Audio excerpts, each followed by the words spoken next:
নমস্কার বন্ধুরা, কেমন আছো তোমরা সবাই? আজকে এই ভিডিওতে আমি তোমাদের বলবো কিভাবে দুদিনে তোমরা গঙ্গাসাগর ট্রিপ করবে। প্রথমে শিয়ালদা থেকে যে কোনো ট্রেনে নামখানা পৌঁছে যাও। নামখানা পৌঁছে তোমরা নামখানা স্টেশন থেকে যে কোনো টোটো বা অটো বা কোনো শেয়ার গাড়ি করে নামখানা ফেরিঘাটে পৌঁছে যাও। তোমাদের লঞ্চে করে বেনুবন পৌঁছাতে হবে। বেনুবন পৌঁছানোর লঞ্চের যা যা টাইমিং আছে সেটা তোমরা স্ক্রিনে দেখতে পাচ্ছ। সকাল থেকে সকালে, দুপুরে এবং বিকালে বিভিন্ন টাইমে লঞ্চ ছাড়বে, সে টাইমগুলো এখানে দেওয়া আছে। আচ্ছা, তোমরা তারপর লঞ্চ চলতে চলতে দেখতে পাচ্ছ কি সুন্দর পাখি উঠছে। তো এ ধরনের অনেক সিনারি তোমরা এনজয় করতে করতে তোমরা লঞ্চে করে চলে যাবে নামখানা থেকে বেনুবনে, এবং এর সাথে সাথে তোমরা অনেক ম্যানগ্রোভ ফরেস্টও দেখতে পারবে। তো ফাইনালি বন্ধুরা, আমরা গঙ্গাসাগর পৌঁছে গেছি। যথাসময়ে আমাদের লঞ্চ বেনুবনে আমাদের পৌঁছে দিয়েছে এবং আমরা গঙ্গাসাগর পৌঁছে গেছি। তো আপনারা গঙ্গাসাগর পৌঁছে প্রথমে আপনারা হোটেলে চেক ইন করুন।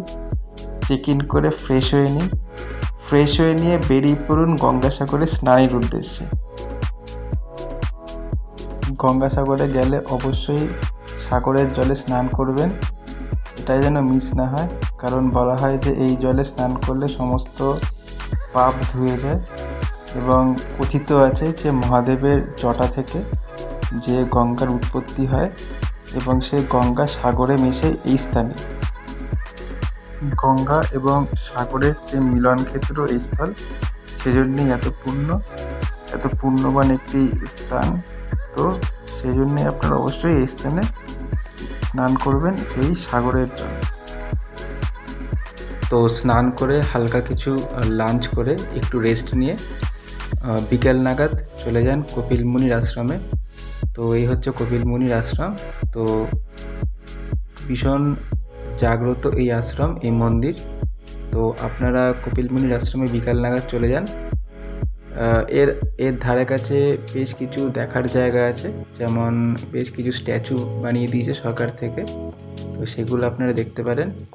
সেগুলো আস্তে আস্তে দেখতে দেখতে আপনারা বেশ কিছু টাইম এখানে স্পেন্ড করতে পারেন। বেশ সুন্দর একটা জায়গা, সুন্দর, খুব শান্তিময় একটা পরিবেশ এখানে।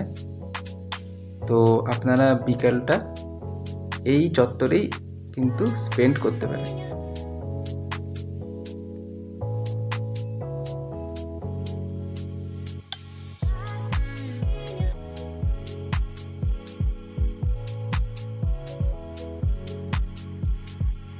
কপিল মুনির মন্দিরে প্রবেশ করুন এবং মন্দিরে কপিল মুনির এই মূর্তি দর্শন করুন।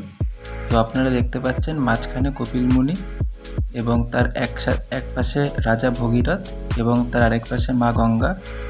এই পূর্ণ মূর্তি কপিল মুনি, রাজা ভগীরথ এবং মা গঙ্গার মূর্তি দর্শন করুন। ওখানে পুজো দিন এবং আপনারা অপেক্ষা করুন সন্ধ্যা আরতির জন্য, কারণ সন্ধ্যা আরতিটাও কিন্তু খুব সুন্দর এবং খুব দেখার মতো হয়। তো সন্ধ্যা আরতি অবধি ওখানে আপনারা অপেক্ষা করুন এবং আরও যা যা মূর্তি আছে আশেপাশে, যেমন বাবা মহাদেবের, মা দুর্গার, বজরংবলীর সব মূর্তি দর্শন। সন্ধ্যা আরতি দেখুন, ভগবানের কাছে প্রার্থনা করুন, পুজো দিন, এবং এভাবেই আপনাদের প্রথম দিনটা শেষ হলো। আপনারা মন্দিরের আশেপাশে ঘুরতে পারেন। তো সুন্দর লাইটিং এর ব্যবস্থা আছে, তো দেখতে খুবই সুন্দর লাগবে। তো ডে 1 কমপ্লিট। দ্বিতীয় দিন আপনারা ভোরবেলা একদম চলে যান সাগর দর্শন করতে, এবং সেখানে সানরাইজও আপনারা দেখতে পারেন। খুবই ভালো লাগবে, সুন্দর পরিবেশ, এবং চাইলে আপনারা পুজো দিতে পারেন। আমিও পুজো দিয়েছিলাম সকালবেলায়।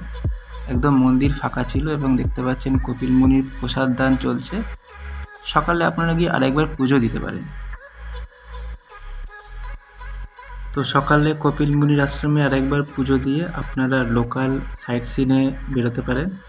সেখানে আপনারা কপিল মুনির আশ্রমের সামনে থেকেই অনেক টোটো পেয়ে যাবেন, সেখানে করে আপনারা লোকাল সাইট সিন করতে পারেন। কিন্তু আমরা সেটা করিনি, আমাদের মনে হয়েছে একটু বেশি দাম চার্জ করছে, প্রাইসটা খুব বেশি ছিল, তো আমরা সেটা করিনি। তো এভাবেই আমরা আমাদের গঙ্গাসাগরের ট্যুর দুদিনের শেষ করেছি। দেখতে পাচ্ছেন আমরা ফিরে চলে এসেছি আবার লঞ্চে করে বেণুবন্ধ থেকে নামখানায়। আপনার এভাবেই গঙ্গাসাগর ট্যুর আপনার পরিবারের সাথে এনজয় করতে পারেন। নমস্কার।